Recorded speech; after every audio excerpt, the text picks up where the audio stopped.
त्यामुळे पंकजा मुंडे या एक प्रकारे जाहीरपणे कान उघडणी करतायत। आता जाऊयात भारतीय जनता पक्षाची एक पत्रकार परिषद सुरू झाली, थेट तिथे जाऊ। मुंबई महानगरपालिका सांडपाणी प्रक्रिया प्रकल्प व इतर तत्सम कामासाठी प्रदान अशी नोंद दाखल केली आहे।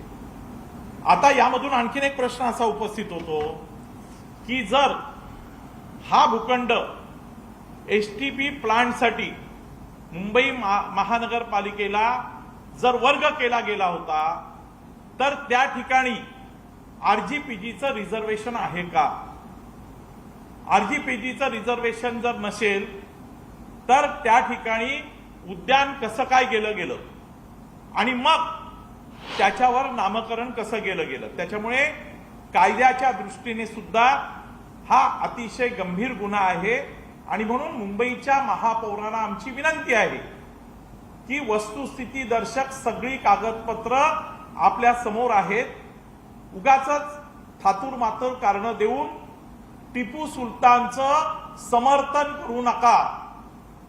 तर धर्मांध क्रूरकर्मा हिंदूंचा नरसंहार करणाऱ्या टिपू सुलतानचं अनधिकृतपणे जे नामकरण झालंय त्याच्यावर कारवाई करा।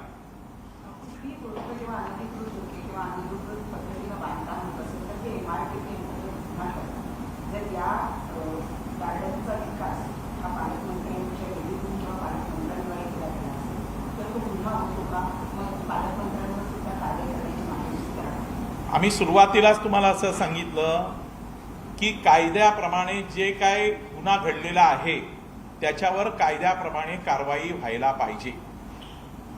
समोर कोणी केलंय आणि कायद्याच्या कक्षेत ते जर बसत नसेल तर कायद्याप्रमाणे त्याच्यावर कारवाई व्हायला पाहिजे, ही भारतीय जनता पक्षाची मागणी।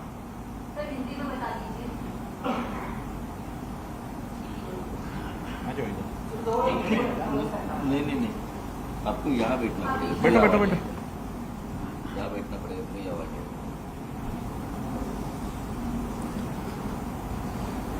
कल जो मलाड विधानसभा के आमदार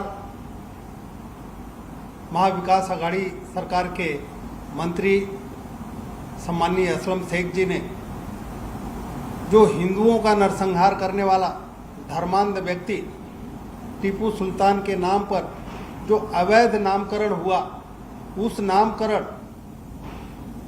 के बारे में भारतीय जनता पार्टी की भूमिका, भारतीय जनता पार्टी का विरोध, भारतीय जनता पार्टी का संघर्ष पूरा मुंबई नहीं पूरा देश देखा। मीडिया के माध्यम से पूरे देश के सामने आया। मीडिया के सामने सम्माननीय महापौर महोदया ने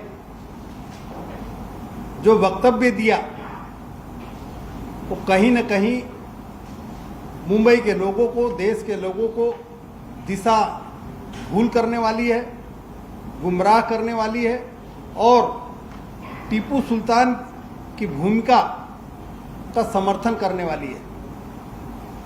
उन्होंने साथ में बोला कि उस उद्यान का नामकरण हम लोग रानी लक्ष्मीबाई के नाम पर करने का प्रस्ताव ला रहे हैं। भारतीय जनता पार्टी का सवाल है कि महापौर महोदया बड़ी बड़ी बातें बंद करिए। हमको पता है कि आपकी मजबूरी है। अब प्रस्ताव कहां पर है? आपने मुंबई महानगर पालिका में रानी लक्ष्मीबाई नाम का प्रस्ताव आपने लाया है क्या?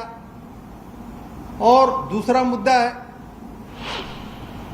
कि अगर अवैध वहां पर नामकरण हुआ है, आप बोलते कि नामकरण हुआ ही नहीं है, तो उसकी कार्रवाई कब होगी? क्रूर टीपू सुल्तान के नामकरण की पट्टी कब हटेगी? वहां पर ग्राउंड होना चाहिए। उसका समर्थन भारतीय जनता पार्टी करती है और भारतीय जनता पार्टी की भूमिका भी है। लेकिन महापौर महोदया, महानगर पालिका में भी आपकी सरकार है, राज्य में भी शिवसेना की सरकार है।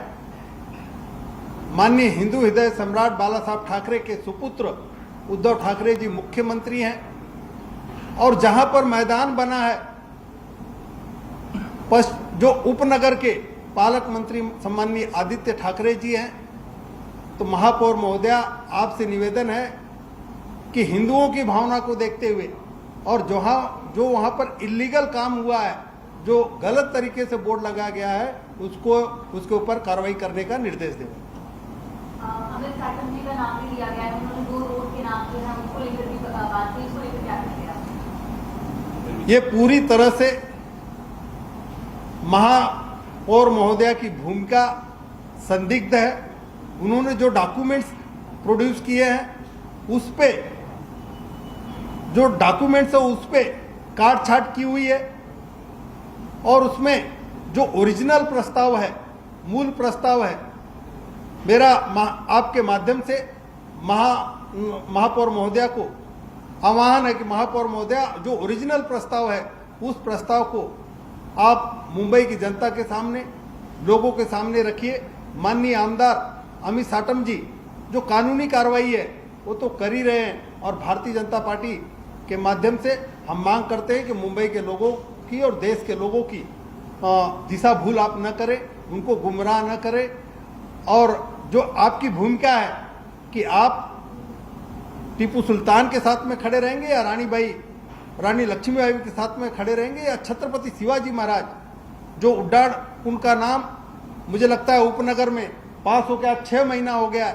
आज हाउस में मुख्यमंत्री महोदय ने उस पुल का उद्घाटन भी कर दिया है, लेकिन आज तक छत्रपति शिवाजी महाराज के नाम पर पुल का नामकरण नहीं हुआ। आप उस पर भी अब लगता है कि जवाब देने का समय आ गया।